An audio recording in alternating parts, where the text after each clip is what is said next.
Episode തുടക്കത്തിൽ നമ്മളെ കാണിക്കുന്നത് റിയോ ആയിരിക്കും. അവനാണെങ്കിൽ നമ്മുടെ ഫിനായും വീറ്റോയും കാണാൻ വേണ്ടി അങ്ങോട്ട് വരും. ആട്ട് പറയും, ഓ നിങ്ങൾ എണ്ണിച്ചോ എൻ്റെ കൂട്ടുകാരെ എന്ന് പറയും. എന്നിട്ട് നമ്മളെ കാണിക്കുന്ന ഫനായും വീറ്റോ ആയിരിക്കും. എന്നിട്ട് റിയോ പറയും, വീറ്റോ നിന്നെ ആസ്ഥ വന്നതാ, പിന്നെ ഫന നിൻ്റെ ബോഡി തന്നെ എന്നെ ബിട്രേ ചെയ്ത് അവനിപ്പോൾ വേറെ ഒരുത്തോട് ജീവിക്കുക എന്ന് പറഞ്ഞു. അങ്ങനെ അതിന് ശേഷം നമ്മുടെ റിയോ പറയും, നിങ്ങളുടെ ഈ ശരീരം എന്ന് പറയുന്നത് ഇപ്പം ഞാൻ ക്ലോൺ ചെയ്ത് ഉണ്ടാക്കിയെടുത്ത ശരീരമാണ്. ശരിക്കും പറഞ്ഞാൽ അതിന് നമ്മൾ സഹായിച്ചത് ആ സയൻറ്റിസ്റ്റ് പെങ്കൊച്ചുണ്ടായിരുന്നല്ലോ, അവൾ തന്നെ. പക്ഷേ എന്ത് ചെയ്യാനാ, സമയമായപ്പോൾ എനിക്ക് അവളെ അങ്ങ് ഒറ്റ കൊടുക്കേണ്ട വന്നു. അത് പോട്ടെ. അപ്പം ശരി, നിങ്ങളുടെ മൂന്നാമത്തെ ശരീരമായതുകൊണ്ട് നിങ്ങൾക്കെല്ലാം ഓർമ്മയുണ്ടാവും അല്ലേ? നിങ്ങളുടെ സോൾ ഞാനൊന്ന് എക്സ്ട്രാക്ട് ചെയ്തപ്പം നിങ്ങളുടെ മെമ്മറി ഉണ്ടെന്നാണ് ഞാൻ വിചാരിക്കുന്നത്. ഒന്നും മറന്നിട്ടില്ലല്ലോ. അപ്പോൾ പറയും, ഇല്ല എനിക്കെല്ലാം ഓർമ്മയുണ്ട്. പിന്നെ ആ തേടൈ എനിക്ക് എപ്പോഴും ഒരു വല്ലാത്ത ഡ്രീം പോലെയായിരുന്നു. ഇപ്പം എല്ലാം ശരിയായി എന്ന് ഫന പറയും. അതിനുശേഷം ഫന അവളുടെ സലമാൻഡറിനെ സ്പോൺ ചെയ്ത് നോക്കുമ്പോൾ നടക്കുന്നില്ല. സലമാൻഡർ അപ്പം വേറൊരാളെ ചൂസ് ചെയ്യുന്ന റിയോ പറയും. അങ്ങനെ അതിനുശേഷം റിയോ പറയും, ശരി നിങ്ങളുടെ ഗോമവാരെ എടുത്തോളൂ എന്ന് പറയും. അതിനുശേഷം വീട്ടിൽ പറയും, അതിനെക്കാട്ടി അത്യാവശ്യം ഞങ്ങൾക്ക് ഡ്രസ്സാണ്, പ്രത്യേകിച്ച് ഫിനയ്ക്ക്. അതിന് റിയോ പറയും, ഓ അത് ശരിയാ, സംഭവം നിങ്ങളെ ഞാൻ 10-12 വയസ്സ് പ്രായമുള്ള ആൾക്കാരായിട്ടാണ് നിങ്ങളെ ആക്കിയിരിക്കുന്നത്, അതുകൊണ്ട് നിങ്ങളെന്നെ ചേട്ടാന്ന് വിളിക്കണം. പിന്നെ ഫന നീ 12 വയസ്സുള്ളതിനെക്കാട്ടി സൈസ് ഉണ്ട് ഇപ്പോൾ കേട്ടോ എന്ന് പറഞ്ഞ് അവൾ അവന് ഒറ്റോണം കൊടുക്കും. അങ്ങനെ അതിനുശേഷം നമ്മളെ കാണിക്കുന്നത് കാസിനെ ആയിരിക്കും. അവൻ പറയുമ്പോൾ ഈ സ്ഥലങ്ങൾ നശിക്കുന്നതാണ് അത്ര രസമാണേ, ആദ്യം മനുഷ്യന്മാർ, പിന്നെ അവരുടെ ക്യാപിറ്റൽസ്. അതിനുശേഷം അവൻ പറയും, ഓ നമുക്ക് മുകളിൽ പോയി അവരോട് ജോയിൻ ചെയ്യാമെന്ന് പറയും. അങ്ങനെ മുകളിലാണെങ്കിൽ എല്ലാ എൽഫും കൂടെ ഒരുമിച്ച് കമ്പൈൻ ചെയ്തിട്ട് അവരവിടെ എന്തോ ഒരു വാതിൽ തുറക്കാൻ പോയായിരിക്കും. അങ്ങനെ അവൻ പറയും, ലീച്ച് ഇനിയെങ്കിലും നീ എന്തെങ്കിലും സംസാരിക്കുക. പക്ഷേ അതിന് റിയോ പറയും, എനിക്കറിയില്ല അവൻ എന്താ സംസാരിക്കാൻ പറ്റാത്തത്, ചിലപ്പോൾ പ്രീകാർബേഷൻ്റെ സ്പെല്ല് അവന് ഇച്ചിരി എഫക്റ്റ് കുറവായിരിക്കും, കുഴപ്പമില്ല ഇത് കംപ്ലീറ്റ് ആകുമ്പോഴത്തേന് അവൻ പഴയ പോലെ തന്നെ ആയിക്കോളാണ്ട്, നീ പേടിക്കണ്ട എന്ന് പറയും. പിന്നെ നമ്മുടെ യൂണോയുടെ കാര്യം, അവന് എന്താ കുഴപ്പമൊന്നും അറിയത്തില്ല, അവൻ്റെ മാത്രം നമ്മുടെ റീകാർമേഷൻ സ്പെല്ല് വർക്ക് ചെയ്യുന്നില്ല. കുഴപ്പമില്ല, ഈ സ്പെല്ല് കംപ്ലീറ്റ് ആകുമ്പോഴത്തേന് അവൻ താനെ അമ്മ അടുത്തേക്ക് വന്നോളും എന്ന് പറയും. അങ്ങനെ അതിന് ശേഷം ഈ എൽസ് എല്ലാം കൂടെ ചേർത്ത് അവരുടെ മാജിക്കൽ പവേഴ്സ് കമ്പൈൻ ചെയ്ത് അവർ ഡോർ തുറക്കും. സാധാരണ ഡോറല്ല, ഇതിൻ്റെ എല്ലാം മാസ്റ്റർ മൈൻഡായിട്ടുള്ള അണ്ടർവേൾഡിലേക്കുള്ള ഒരു വാതിൽ. അണ്ടർവേൾഡ് എന്ന് പറയുമ്പം ഡെവിൾസിൻ്റെ ലോകത്തേക്ക് ഒരു വാതിൽ. ഇതിൻ്റെ എല്ലാം മാസ്റ്റർ മൈൻഡായിട്ടുള്ള ഒരാളെ പുറത്തേക്ക് കൊണ്ടുവരാൻ വേണ്ടി. ഇത് നിങ്ങൾ ഹ്യൂമൻസിന് വേണ്ടി തരുന്ന ചെറിയൊരു ഗിഫ്റ്റാണ്. ഞങ്ങളൊരു 8-10 എൽസ് ഒരുമിച്ച് ഞങ്ങളുടെ മാജിക് കമ്പൈൻ ചെയ്ത് തുറക്കുന്നൊരു വാതിലാണ്. ഇതിൽ നിന്ന് വരുന്നതായിരിക്കും നിങ്ങളുടെ സമ്മാനം. പിന്നെ ഞങ്ങളുടെ റീഇൻകാർണേഷൻ സ്പെല്ല് കംപ്ലീറ്റ് ആവാൻ ഒരു സ്റ്റോണും കൂടി കിട്ടിയാൽ മതി. അതാണ് നമ്മുടെ യൂണോയുടെ മറ്റേ മാല ഉണ്ടല്ലോ, അത് കിട്ടിക്കഴിഞ്ഞാൽ പിന്നെ നിങ്ങളുടെ ഹ്യൂമൻസിൻ്റെ സോൾ എന്നേക്കുമായി ഈ ബോഡിയിൽ ഉറങ്ങിക്കിടക്കും. പിന്നെ ഞങ്ങളായിരിക്കും ഈ ബോഡി ഭരിക്കുന്നത് എന്ന് പറയും. അങ്ങനെ അതിന് ശേഷം മൊമോസയുടെ ചേട്ടൻ അതിനെ തടുക്കാൻ പോകും. ഇല്ലടാ ഞാൻ ഇതിന് സമ്മതിക്കത്തില്ലെന്ന് പറയും. പക്ഷേ അവൻ്റെ ആ ക്യൂബിൽ നിന്ന് 2 വീഴും. എന്ന് വെച്ചാൽ 2 കുത്തണല്ലോ, അതിനെ എങ്ങനെ എക്സ്പെക്ട് ചെയ്യുക. അത് വീഴുമ്പോഴത്തേന് അവർ 2 പേരെ സ്പെല്ല് പെട്ടെന്ന് തന്നെ തെറിച്ചു പോകും, ഇല്ലെങ്കിൽ മാഞ്ഞു പോകും. അങ്ങനെ അതിന് ശേഷം പറയും, തടുക്കാൻ പറ്റിയ തടുക്ക് എന്ന് പറയും. അതിന് മൊമോസ് പറയും, ഇവനെ നമുക്കൊന്നും ചെയ്യാൻ പറ്റത്തില്ല, കാരണം ഇവൻ്റെ ക്യൂബിനകത്തുനിന്ന് വീഴുന്ന ആ നമ്പർ അനുസരിച്ചായിരിക്കും ഇവൻ അത്ര സ്ട്രോങ് ആണെന്ന് അറിയാൻ പറ്റുന്നത്. അതിനുശേഷം നമ്മൾ കാണിക്കുന്നത് ക്യാപ്റ്റൻ യാമിയും റിപ്പറിനെ ആയിരിക്കും.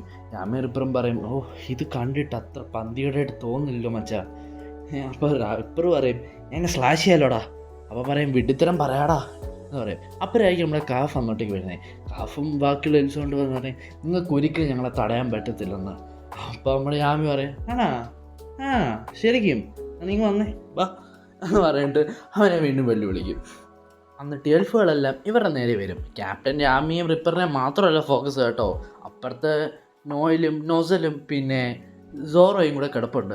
ഇവരെല്ലാവരും നേരെ ഇത്രയും എൽഫ് വരുമ്പോൾ ഇവരൊന്നും ഞെട്ടും. അപ്പരായിരിക്കും അവിടെ, എന്താടാ നിന്റെയൊക്കെ ഷാജിപ്പാപ്പനെന്ന് വന്നില്ലേ? പേടിച്ച് പണി നിർത്തി കാണും. എന്തിനാണ് മക്കളെ 50,000 രൂപ രജിസ്ട്രേഷൻ ഫീസ് കളയാൻ വേണ്ടി വന്നേക്കണത്? അവന്മാരോട് പോകാൻ പറ. തുടങ്ങാനല്ല, ഇനികള് മുട്ടയിടും.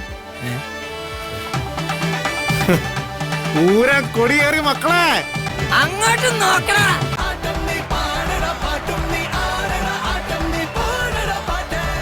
കൃഷ്ണടാ പാപ്പം വരില്ലേ? അയാള് വെറുതെ വിട്ടാ മതിയായിരുന്നു. 50,000 രൂപയുടെ രജിസ്ട്രേഷൻ ഫീസ് പോവും. ക്ലാസ് പോയത് വേറെ. ചങ്കൂറ്റമൊന്നുകൊണ്ട് ചങ്ങാടമൊന്നു കെട്ടിയേ അങ്ങോട്ട് നോക്കണ ചങ്ങാതിമാരുണർന്ന് തുഴതുഴഞ്ഞു പോണമോക്കിതേ ചങ്കൂറ്റമൊന്നുകൊണ്ട് ചങ്ങാടം. അങ്ങനെ അതിനുശേഷം നമ്മൾ ആസ് കൊണ്ട് പറയും ഇനി നിങ്ങളാരും പേടിക്കണ്ട, ഇനി ഞങ്ങൾ നോക്കിക്കോളാം എന്ന് പറയും. ആയിട്ട് ഹെൻറി പറയും ഇനി എനിമീസ് ഒന്നും ഞങ്ങളുടെ മുമ്പിൽ ഒന്നുമില്ല എന്ന് പറയും. സ്ലോയില്ല പറയും. അതുകൊണ്ട് ക്യാപ്റ്റൻ ഞാൻ ഞെട്ടും. ഹെൻറി നീയും ഫൈനലി ഞങ്ങളെ ജോയിൻ ചെയ്തോ എന്ന് പറഞ്ഞ് നമ്മൾ ക്യാപ്റ്റൻ ഞാൻ സന്തോഷമായിട്ട് പറയും. അവസാനം നിങ്ങൾ കഴുതുകൾ ഇവിടെ എത്തിയല്ലോ, എനിക്കത് മതി എന്ന് പറയും. അങ്ങനെ അതിനുശേഷം നമ്മുടെ ലെക്ക് പറയും എനിക്ക് താഴെ അവിടെ ഫിൻഡറിൽ കിടക്കുന്ന കാണാം എന്ന് പറയും. പക്ഷേ അതിന് വെനേസ പറയും അവൻ പെട്ടെന്ന് എണ്ണിച്ചാൽ കൊള്ളായിരുന്നു. അതിനുശേഷം ചാമി പറയും അവന് ഫുഡ് കൊടു, അവൻ എണ്ണിച്ചോളും എന്ന് പറയും. അതിനവിടെ ഫ്രൈഡേ പറയും ലീച്ച് നീ എന്നെ കൊന്നിട്ട് പോയി അല്ലടാ ബിട്ര ചെയ്തവനെ എന്ന് പറഞ്ഞാൽ അവനോട് ദേഷ്യപ്പെടും. അങ്ങനെ നമ്മൾ സോറോ ചോദിക്കും ആരാ ഇവർ, എന്ത് ഈ വട്ടന്മാർ ഇവിടെ ചെയ്യുന്നേ?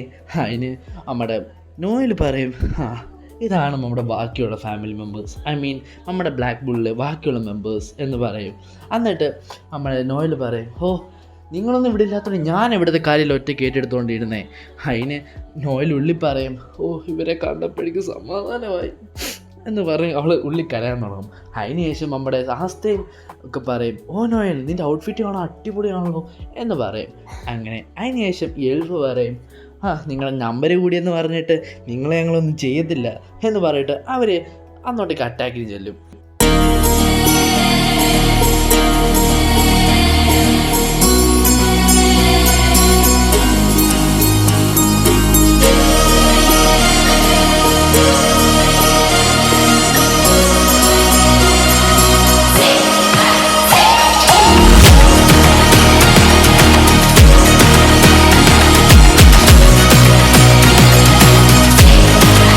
അതിനുശേഷം നമ്മുടെ ക്യാപ്റ്റൻ ക്ലോറിൽ എന്ത് ചെയ്യും, നമ്മളെ പകുതി ഓഫ് ബ്ലാക്ക് ബുൾസിലെ മെമ്പേഴ്സിനെ ഡ്രീം വേൾഡിലേക്ക് കൊണ്ടുപോകും. നമ്മുടെ ഹെൻറി പറയും എനിക്കവിടെ സെൻസ് ചെയ്യാൻ പറ്റുന്നുണ്ട്, പക്ഷെ അവരിവിടെ ഇല്ല. അതിനുശേഷം നമ്മുടെ മൊമോസ പറഞ്ഞുകൊണ്ട് പോയിക്കൊണ്ട് പറയും ആസ്ത നീ പെട്ടെന്ന് എന്തെങ്കിലും ചെയ്തേ പറ്റൂ, ഇല്ലെങ്കിൽ ഇവരെല്ലാവരും എന്നേക്കുമായിട്ട് എൽഫായിട്ട് ജീവിക്കും, ഹ്യൂമൻസ് മാഞ്ഞു പോവും എന്ന് പറയും.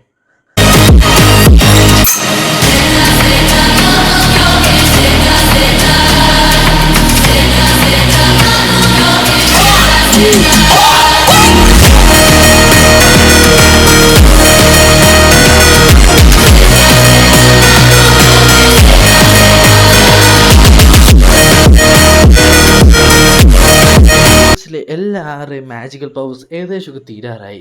ചാർമേ ഉള്ളതുകൊണ്ട് അവരവരുടെ magics full on like full out ഇറക്കി അവർ ഫൈറ്റ് ചെയ്തുകൊണ്ടിരുന്നത്. അതായിരുന്നു അവരുടെ മാജിക് ഇത്രയും പവർ.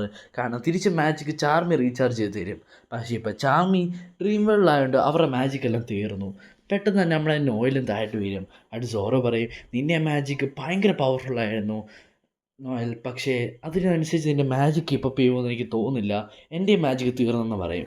ക്യാപ്റ്റൻ യാമി കണ്ടു പറയും അവരുടെ സിറ്റുവേഷൻ കണ്ടത്ര ശരിയല്ലല്ലോ, പക്ഷേ എനിക്ക് ലിച്ചിനെ അങ്ങനെ വെറുതെ വിടാനും പറ്റത്തില്ല. അതിനുശേഷം ബുച്ചർ കൊണ്ടുവരും. ബുച്ചർ കണ്ട് പറയും ആ സോഡ് അത് ലിച്ചിൻ്റെ അല്ലേ, നീ അത് തിരിച്ചു തന്നേക്ക്, ആ സോഡ് നിനക്ക് ഭയങ്കരമായിട്ട് അങ്ങ് നല്ലതാ, അത് വേണ്ട എന്ന് പറയും. അങ്ങനെ അതിന് ആസ്ത പറയും എന്ത് ഇല്ല ഇത് എൻ്റെ സോഡാ, എൻ്റെ ഗുമോറിലെ എൻ്റെ സോഡ്, ഇത് ഞാൻ ഒരിക്കലും കൊടുക്കത്തില്ല പറയും.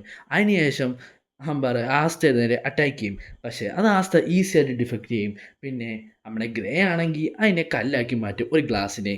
നമ്മുടെ ഗോൾഡൻ ആണെങ്കിൽ അതിനെ പോയിസൺ വെച്ച് കവർ ചെയ്ത് ഡിഫ്ലക്ഷൻ ബ്ലോക്ക് ചെയ്യും. എന്നിട്ട് അവർ പറയും ഞങ്ങൾക്ക് നിൻ്റെ അറ്റാക്ക് കുറേ അറിയാമെന്നാ, നീ ഞങ്ങളെ എന്നും ഇതിട്ട് അറ്റാക്ക് ചെയ്യുന്നതല്ലേ. എന്നിട്ട് ഗോതം പറയും നിന്നെ കാണാൻ ഭയങ്കര ഭയാനകമാണ്. ഗ്രേ പറയും നീ എപ്പോഴും നിൻ്റെ അനിയത്തിയുടെ പടം കാണിച്ചുകൊണ്ടിരിക്കും. എന്നിട്ട് ആസ്ത പറയും നീ എപ്പോഴും എന്നെ ശല്യപ്പെടുത്തും, നിൻ്റെ അറ്റാക്ക് വെച്ച് നിന്നെ അടിച്ചുകൊണ്ടിരിക്കും, അതുകൊണ്ട് ഞങ്ങൾക്ക് നിന്നെ നല്ലോണം അറിയാം, അതുകൊണ്ട് നീ മര്യാദയ്ക്ക് തിരിച്ചു വന്ന് ബിച്ച് എങ്ങനെ പറയും. അങ്ങനെ ഇത്രയും കാണിച്ചോണ്ട് ഈ എപ്പിസോഡ് കൊണ്ട് തന്നെ കഴിയുവാണ്. സോ വീഡിയോ ഇഷ്ടപ്പെട്ട് ഞാൻ എല്ലാം കൂടെ ലൈക്ക് ചെയ്യുക, സബ് ഷെയർ ചെയ്യുക. Bye bye. എനിക്ക് ഇത്രേ പറ്റത്തുള്ളേ. എൻ്റെ അമ്മ ഞാൻ വലിയ യാത്ര പോയിട്ട് തിരിച്ച് വന്നതേ ഉള്ളൂ ഗൈസ്. ഞാൻ ഡെയിലി വീഡിയോ ഇടാം. ഓക്കെ ഡെയിലി വീഡിയോ ഇടാം, അത്ര പറഞ്ഞുള്ളൂ. So see you, tata bye by.